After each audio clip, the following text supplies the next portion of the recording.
Bismillahirrahmanirrahim. Assalamualaikum warahmatullahi wabarakatuh. Saya Ratih Pratiwi dari kelas A2 2017 dengan NIM 17511013. Di sini saya akan memaparkan hasil dari skripsi saya yang berjudul Pembelajaran Daring pada Materi Bangunan Aksi Datar untuk siswa SMP kelas 8 di SMP Negeri 10 Cimahi. Sebelumnya, saya mengucapkan terima kasih kepada dosen pembimbing saya. Yang pertama yaitu Ibu Dr. Lupis Supiana Janti, MPD. Yang kedua, Ibu Ika Wahyu Anita, SPD, MPD. Di sini saya terdapat 5 bahasan. Yang pertama yaitu latar belakang masalah, yang kedua tujuan penelitian, ketiga metode penelitian, 4 hasil dan pembahasan, dan kelima kesimpulan.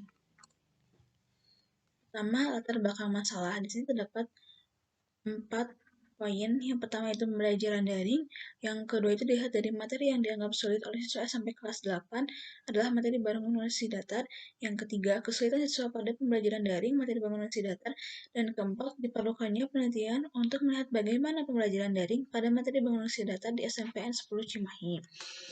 Nah, pada saat ini dunia sedang digemparkan oleh pandemi COVID-19 yang berdampak pada seluruh aspek kehidupan, salah satunya pendidikan. Terdapat perubahan metode mengajar yang harus dilakukan untuk menyesuaikan dengan keadaan tersebut. Pemerintah Indonesia mengeluarkan kebijakan pembelajaran daring sebagai upaya pencegahan adanya transmisi persebaran COVID-19 di sekolah, terutama di ruang kelas. Kebijakan ini membuat adanya pembatasan sosial dan perubahan sistem pembelajaran tatap muka, sementara akan digantikan dengan pembelajaran daring lewat platform digital yang telah dipilih oleh pihak guru dan masing-masing sekolah. Menurut Nurgahani 2020. Pembelajaran daring bersifat fleksibel dan lebih mudah diakses, namun di sisi lain mengurangi interaksi guru dan siswa dan antar siswa. Keadaan seperti ini, metode yang akan digunakan diterapkan kepada guru harus lebih selektif dan kreatif, sehingga siswa tidak merasa cepat bosan ketika menerima materi yang diberikan dan mengerjakan tugas-tugas yang telah diberikan oleh guru. Pembelajaran daring atau sering dikenal dengan pembelajaran jarak jauh adalah pembelajaran dengan menggunakan media online berbasis web dengan memanfaatkan jaringan internet dalam proses pembelajaran.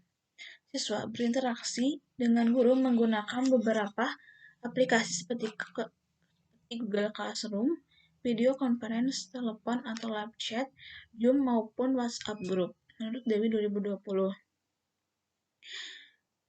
Kondisi pembelajaran daring saat ini masih terdapat berbagai hambatan. Sejak tanggal 16 Maret 2020, Komisi Perlindungan Anak Indonesia atau KPAI menerima sekitar 213 pengaduan baik dari orang tua maupun dari siswa terkait pelaksanaan pembelajaran jarak jauh yang terdiri dari pembelajaran daring dan pembelajaran luring. Pengaduan tersebut berkaitan dengan yang pertama, penugasan yang terlalu berat dengan waktu yang singkat, yang kedua, banyak tugas yang merangkum, menyalin dari buku, ketiga, jam belajar masih kaku, keempat, keterbatasan kuota untuk mengikuti pembelajaran daring, kelima, sebagian siswa tidak mempunyai gawai pribadi sehingga kesulitan dalam mengikuti ujian daring. Menurut Aripa 2020, kemudian, hambatan tersebut menjadi tantangan dalam pelaksanaan pembelajaran daring yang menjadi keharusan agar kegiatan pendidikan dapat terselenggara di tengah darurat COVID-19 yang terjadi saat ini. Kondisi saat ini menunjukkan bahwa para pendidik harus menguasai teknologi. Pembelajaran berbasis teknologi informasi dan komunikasi menjadi pilihan karena berkembangnya sangat cepat. Salah satu cara yang bisa membuat pembelajaran menjadi lebih menyenangkan dan dapat menambah minat belajar siswa dalam pembelajaran materi pelajaran khususnya matematika, yaitu dengan menggunakan media pembelajaran yang menarik berupa video pembelajaran dan juga bisa memanfaatkan fasilitas internet. Menurut Basa dan Huda 2021. Metode pembelajaran menggunakan video penjelasan materi yang menyajikan audio dan visual berisi pesan-pesan pembelajaran baik yang berisi konsep, prosedur, teori aplikasi, pengetahuan untuk membantu pemahaman terhadap suatu materi pembelajaran. Kenyataannya, pendidik dan siswa banyak sekali mengalami berbagai kendala dalam pembelajaran daring. Adapun kendala atau kesulitan siswa SMP yang sering terjadi pada pembelajaran matematika secara daring, yang pertama yaitu siswa belum memiliki inisiatif belajar secara mandiri. Yang kedua, siswa belum terbiasa dalam melaksanakan kegiatan pembelajaran dalam pemberian tugas belajar. Kemudian, siswa belum terbiasa dalam melaksanakan kegiatan belajar secara daring di rumah dan hanya mempelajari materi matematika sesuai yang diberikan pendidik saja. 3. Tujuan ataupun target belajar siswa secara daring terhadap pembelajaran matematika hanya sebatas dalam perolehan nilai yang memuaskan saja, bukan untuk meningkatkan kemampuan diri dalam pemahaman materi. Kemudian, sebagian siswa hanya belajar seperlunya dan belum bisa mengontrol belajar dari daring di rumah. Yang terakhir, siswa jarang melakukan evaluasi proses dan hasil belajar siswa juga mengalami kendala yang dalam menyerahkan tugas di e-learning atau Google Classroom. Menurut Utami dan Cahyono 2020,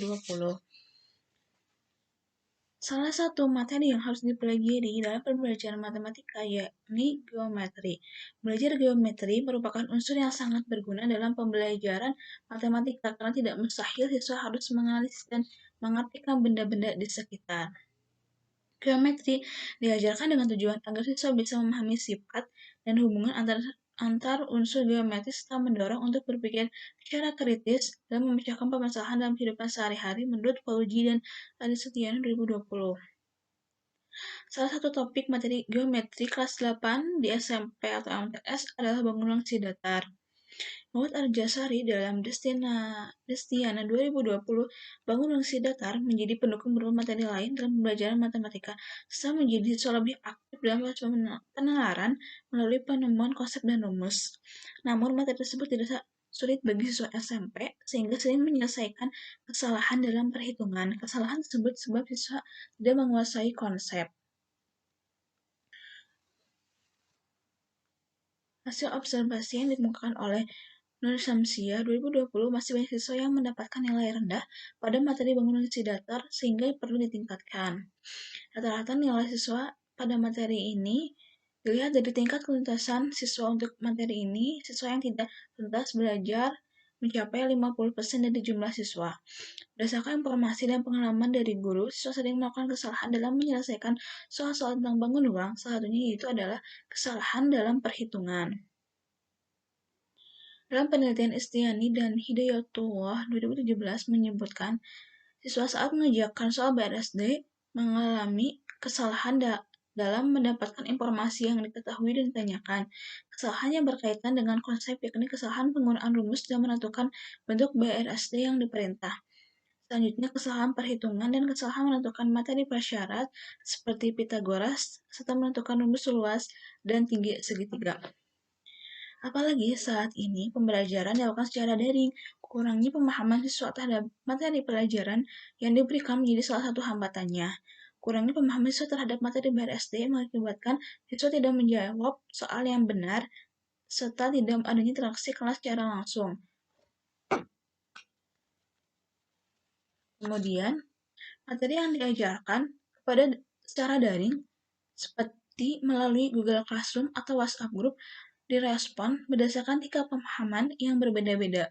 Beberapa orang mungkin dapat menangkap materi yang lebih cepat hanya dengan membaca, namun ada juga yang membutuhkan waktu lebih lama dalam sampai benar-benar paham. Bahkan ada juga yang membutuhkan penjelasan dari orang lain agar dapat memahami materi yang dipelajari. Menurut Ani 2020, berdasarkan hasil observasi peneliti di sekolah, belajar dari materi bangunan datar mengalami kendala yang sama karena yang dilakukan oleh guru lebih menekankan konsep yang mengacu pada hafalan penggunaan rumus yang sudah ada tanpa tahu rumus tersebut, mengakibatkan siswa mengesampingkan konsep dasar. Hal ini memberikan dampak tidak baik bagi cara berpikir siswa karena sering mencari ataupun menggunakan cara yang instan untuk memahami suatu masalah dari soal yang diberikan. Membuat siswa hanya bisa menyelesaikan soal menggunakan rumus yang mereka hafalkan saja. Selain itu, siswa kurang memahami tentang rumus pendukung lain ketika diberikan soal yang dimodifikasi atau sedikit berbeda dengan contoh tidak mampu menyelesaikannya. Guru tidak bisa menjamin bahwa siswa benar-benar mengikuti proses pembelajaran, apalagi di sekolah ini hanya menggunakan aplikasi Google Classroom atau WhatsApp Group, di mana tidak adanya interaksi tatap muka jarak jauh antar guru dan siswa, sehingga guru tidak bisa mengawasi siswa secara langsung melalui proses pembelajaran berlangsung. Penelitian ini dilakukan di SMP Negeri 10 Cimahi Penelitian dilakukan untuk mengetahui apa saja kesulitan dalam pembelajaran materi bangunan si datar yang dialami siswa selama pembelajaran daring. Harapan peneliti, hasil yang diperoleh mampu memberikan solusi kepada pendidik agar lebih kreatif dalam merancang proses pembelajaran menjadi lebih baik sehingga mengurangi kesalahan dalam pemahaman materi ini. Tujuan penelitian ini, yang pertama, untuk mengetahui skenario dan implementasi pembelajaran daring pada materi bangunan si datar siswa SMP kelas 8 dan SMP Negeri 10 Cimahi. Yang kedua, respon guru dan siswa SMP kelas 8 terhadap pembelajaran daring materi bangunan si datar untuk siswa SMP kelas 8 di SMP Negeri 10 Cimahi. Ketiga, mengetahui kesulitan-kesulitan yang dialami siswa SMP kelas 8 dalam menyelesaikan tugas-tugas pada materi bangunan si datar. Dan yang terakhir yaitu mengetahui kendala-kendala yang dihadapi oleh guru pada saat melaksanakan pembelajaran daring di SMP Negeri 10 Cimahi. Metode penelitian, jenis penelitiannya yaitu deskriptif. Penelitian yang memusatkan perhatian kepada masalah-masalah aktual sebagaimana adanya pada saat penelitian berlangsung. Tujuan penelitian ini adalah untuk membuat deskripsi, gambaran, atau lukisan secara sistematis, faktual, dan akurat mengenai fakta-fakta, sifat-sifat serta hubungan antara fenomena yang diselidiki. Kemudian, subjek penelitiannya yaitu siswa kelas 8I di SMP Negeri 10 Cimahi yang berjumlah 34 orang. Instrumen penelitian yang digunakan yaitu yang pertama, lembar observasi guru dan siswa, angket respon siswa dan guru, dan lembar wawancara. Prosedur pengolahan data ini, seluruh data dalam penelitian ini diolah dengan menggunakan mikroskop Excel dan hasilnya dideskripsikan. Selanjutnya, hasil dan pembahasan. Yang pertama yaitu skenario dan implementasi pembelajaran. Dari pertemuan 1-5 dilihat dari RPP dan kenyataan di lapangan pada saat pembelajaran berlangsung, hampir semua tahapan terlaksana dimulai dari pendahuluan sampai dengan kegiatan penutup. Secara keseluruhan, rata-rata presentasi ketercapaian pembelajaran daring materi bangunan si datar yaitu 89,4% sesuai dengan skenario pembelajaran. Selain dari ketercapaian pembelajaran, dilihat juga dari rekapitulasi oleh siswa. Dengan rata-rata kelas 81 dari 34 siswa dengan KKM 76, siswa yang mencapai KKM yaitu 79,41%, berarti sebanyak 27 siswa. Yang kedua, respon guru dan siswa. Respon guru dilihat dari angket terbuka siswa guru, yaitu 80% jawaban guru positif dan 20% jawaban guru negatif. Respon siswa dilihat dari angket tertutup siswa, yaitu 57% jawaban siswa positif dan 43% jawaban siswa negatif. Kemudian, kesulitan siswa dilihat dari hasil tugas yang diberikan oleh guru. Sebagian besar kesulitan siswa menentukan luas permukaan limas, prisma, balok, dan kubus. Lupa akan rumus, tidak memahami soal, kurang teliti dalam membaca soal, dan kurang mencermati perintah soal. Yang terakhir itu kendala-kendala yang dihadapi guru. Yang paling terbesar yaitu 21,6% mengontrol aktivitas pemahaman siswa. Karena saat ini pembelajaran secara daring, sehingga tidak terlihat secara langsung aktivitas siswa dan tidak semua siswa aktif. Selain itu, pemberian materi dan media yang efektif, jaringan internet, dan mengkoordinasikan kinerja serta kehadiran siswa. Kesimpulan dari keseluruhan pembahasan yang telah dipaparkan, yang pertama itu skenario dan implementasi pembelajaran dilaksanakan sesuai dengan langkah-langkah pembelajaran yang telah disusun.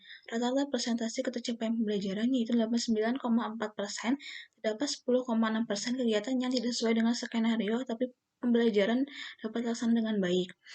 Kemudian respon guru dan siswa. Respon siswa pada umumnya positif dengan presentasi 57,19%.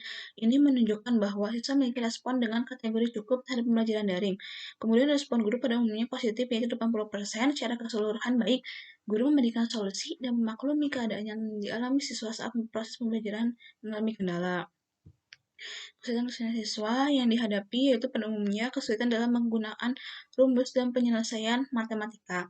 Lupa akan rumus tidak memahami soal, kurang teliti dalam membaca soal, dan kurang mencermati perintah soal. Kemudian kesulitan untuk menyelesaikan soal yang dimodifikasi atau sedikit berbeda dengan contoh dan tidak menguasai konsep materi. Kendala-kendala yang dihadapi guru yaitu kontrol aktivitas pemahaman siswa, pemberian materi dan media yang efektif, sulit mengkoordinasi kinerja dan kerjaan siswa, kesulitan dalam memberikan motivasi dan mengukur hasil belajar siswa. Terima kasih telah mendengarkan presentasi saya. Mohon maaf bila ada kekurangan. Wassalamualaikum warahmatullahi wabarakatuh.